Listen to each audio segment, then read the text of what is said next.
Hello everyone, thank you for attending this remote talk. I'm Romain Thomas, I'm security engineer at Underwriter Laboratories, where I perform security evaluation on banking app, and previously I was at Quarkslab. So this talk is about PGSharp, which is a cheat for PokemonGO, and basically this cheat enable to spoof the user location, but it also enable, for instance, to quick catch Pokemon. It's enable to move the user through a joystick to auto walk and things like that. And we'll discuss about this cheat through three parts. So the first part will be about code protection that is used by PGSharp. We'll see that there are different layers. The second part is about the internal mechanism and internal architecture of the cheat engine. And we'll finish about some techniques to detect it.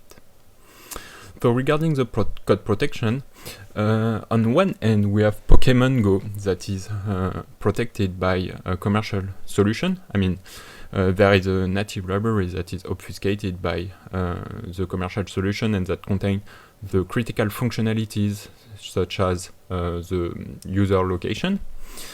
We have no obfuscation in the Java part. There is no program obfuscation. All the strings are in clear and things like that. The native part is obfuscated by the commercial solution with control flow and data flow obfuscation, and the native strings are obviously encoded. Regarding the languages that are used by Pokemon, we find Java, C++, and most of the game is written in Unity. On the other hand, we have PGSharp, which is also obfuscated, but this time with OLLVM. The Java part of PGSharp is a bit obfuscated with ProGuard. I mean, some class and some method have been renamed with ProGuard. The strings are also encoded. Regarding the native part, it's protected by OLLVM with control flow obfuscation. Basically, it's only control flow flattening.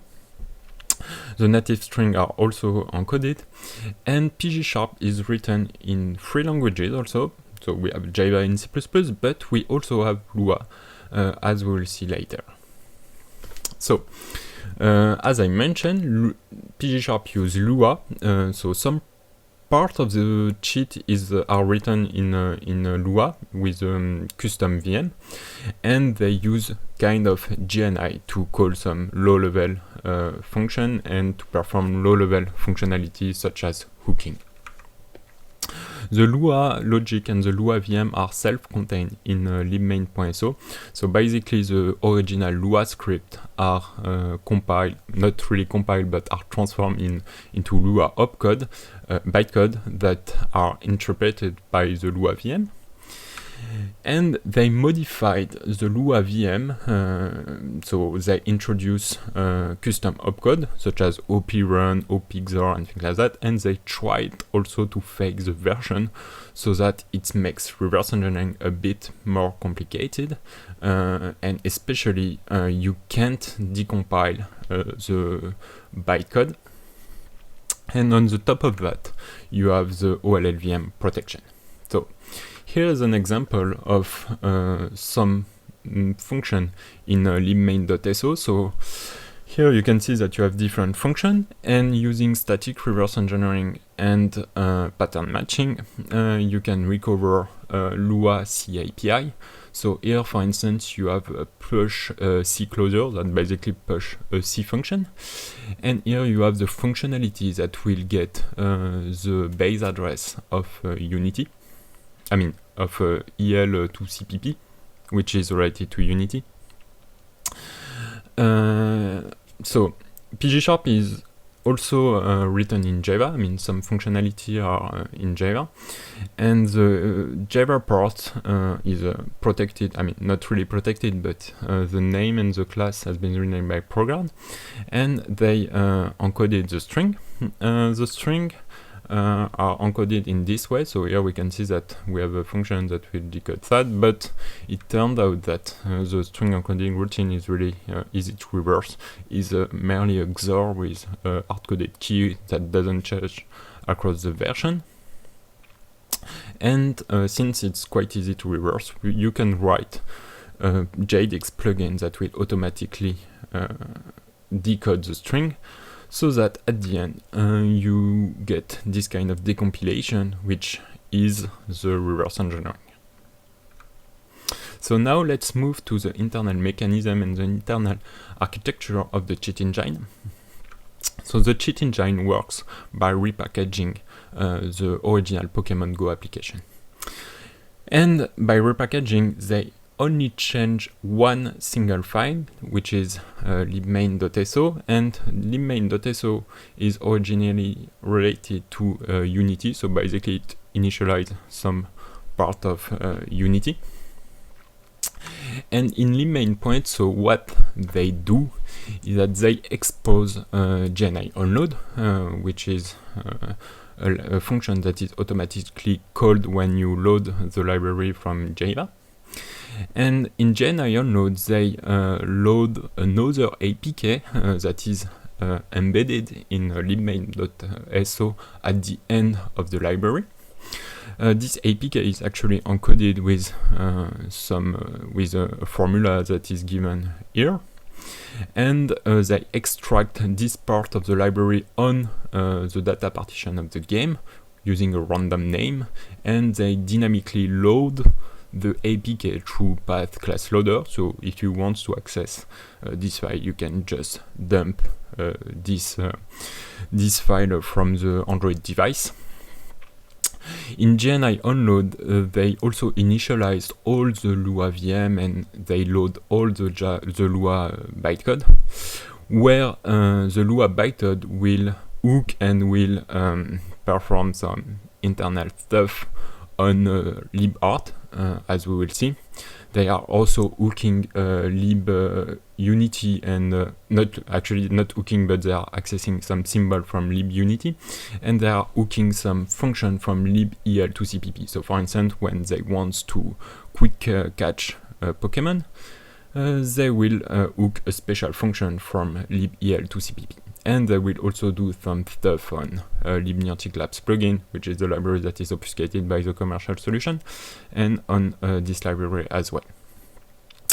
And the APK that is dynamically loaded will also interact with native functions that have, some names that are not meaningful, but using reverse engineering, you can infer the purpose of this function. So for instance, you have a native function that is used to call a Lua function. So basically the Java part will call a native function that will then call some Lua function. You have also some part related to cryptography and related also to network communication. So among the different tricks that are used by PGSharp, we will see that we have a way to bypass the signature check. We have also a way to hook without hooking, that will be discussed with the proxifying of GNI-env. It hooks Unity function, and I didn't look really to this part, but it seems that they have a way to basically bypass safety net implementation, safety net verification, because it looks like PokemonGO is verifying the safety net within the game, but I'm not sure about this part, so I won't detail on that. So as I said, PGSharp works by repackaging PokemonGO. So it means that they have to resign the original application. And it's very likely that Niantic implements integrity check on the APK signature. So it means that Niantic will check the signature of the APK. So how did they manage to bypass this kind of check? And the answer is with Java-lang reflect proxy. So basically, reflect proxy is kind of software hooking. So it's basically a way to intercept and to hook a class. And PGSharp will hook the package manager with proxy. And when Pokemon will ask for the signature of the APK, instead of asking to the real package manager, it will be forwarded to PGSharp that will return a fake signature through the proxy interface. So this is a way that PGSharp managed to bypass the signature.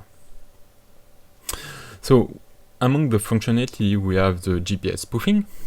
And to understand how GPS spoofing, we need to understand first how PokemonGO manage the user location. So basically the user location is managed by 3 native functions.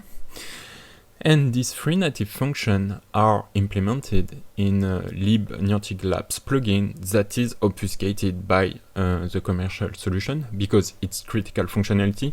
Basically in Pokemon, all the critical functionalities are implemented in native code, and this native code is obfuscated by the commercial solution. So basically when the user move or when the GPS location is updated, this update is forwarded to native location update that perform low-level stuff in LIEF-project Labs plugin. And PGSharp works by basically hooking 2 of these 3 functions. So the first is native add location provider, but the last one is native location update.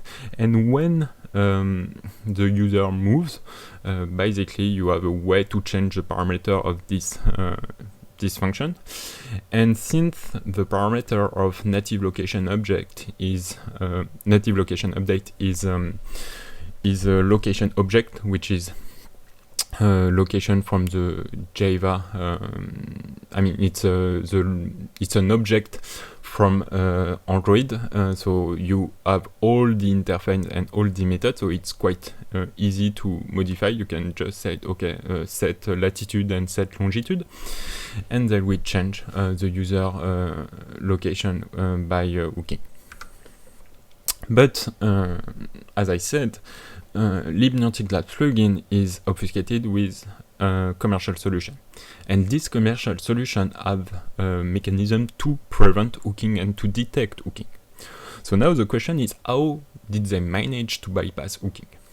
And the answer will be with GNI proxifier, which is another nice trick. So basically, when you call a GNI function, you have the environment pointer, which is an array of function pointer. So basically, here find class is an entry within this array. And when you look at where this pointer point to, you usually, I mean, all the time, you have all the functions that point to libart.so, which is the Android runtime, and this part implement all the JVM basically, among other things. And especially you have register native that points to libart.so. And when we look at the GNI pointer on the native init part of LIEF-project Labs plugin, so if we iterate over all the pointer and we check the location of each pointer, in PGSharp we notice that some functions are located not in libart.so but in libmain.so, which is a library that contains all the cheat functionalities. And especially here, we have 4 functions that point to libmain.so, including register native. And to hook the native location update and native add location provider, basically when Pokemon will register the native function, they will use an environment pointer that has been modified by PGSharp. And when they will call register native on this function, actually instead of calling the real register native from the Android runtime, they will call internal function of libmain.so that will replace the original offset and the original pointer with their own implementation. So that actually, instead of pointing within libnerdglad plugin, they will point into libmain.so. And when PokemonGO will call native location update, actually they will call a function that is managed by libmain.so. So here the trick to bypass hooking is to modify some function from the GNenv structure. So how to prevent this kind of cheat? So first of all, it's a cat and mouse game, and it's just some suggestion, and it's a matter of how do you implement this and how you react when you detect this kind of detection. So first, for the signature bypass, you can, in this very specific case, you can use is proxy class on the package manager, but it's very limited to this case. More generally, it is worth to check the integrity of the native library as well as the text file, because basically checking the APK signature is not enough. First, because the native library are, when you install the APK, are usually extracted on the device, which means that you can, when you have a rooted device, you can just replace the library. And in this case, we saw that basically with the proxy interface of the Android STL, you can do also hooking. Regarding GNenv proxifier, one way to prevent this technique is to check the integrity of the environment pointer before executing the native function. Especially all the function in the GNenv structure should point to libart.so and not in another library. But actually, you could also bypass in other way, but for this case, you should check this kind of value. So to conclude, so when I started to look at this cheat engine, I did not expect to find such nice trick.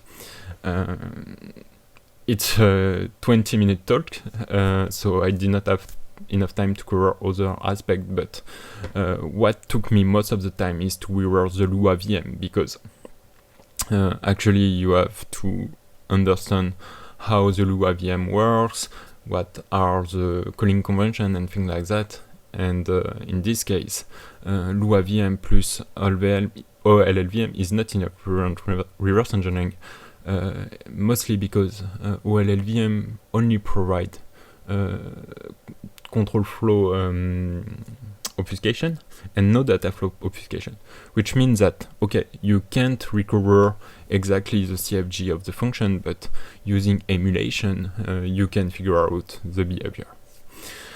As we saw with the different tricks, PGSharp authors seems to have very strong background in reverse engineering. I mean, using a Lua VM with custom opcode and things like that, they know what they are doing. For the funny part, here is an example of how they tried to make believe it was based on Ruby 5.1 instead of Lua 5.3. So they tried to make believe it was Ruby. We find the same thing here, where they change some string, but actually when you grep on GitHub attempt to call global, things like that, you find interesting project. And you can find the material of this talk on GitHub. And thank you for your attention, and let me know if you have questions now. Thank you.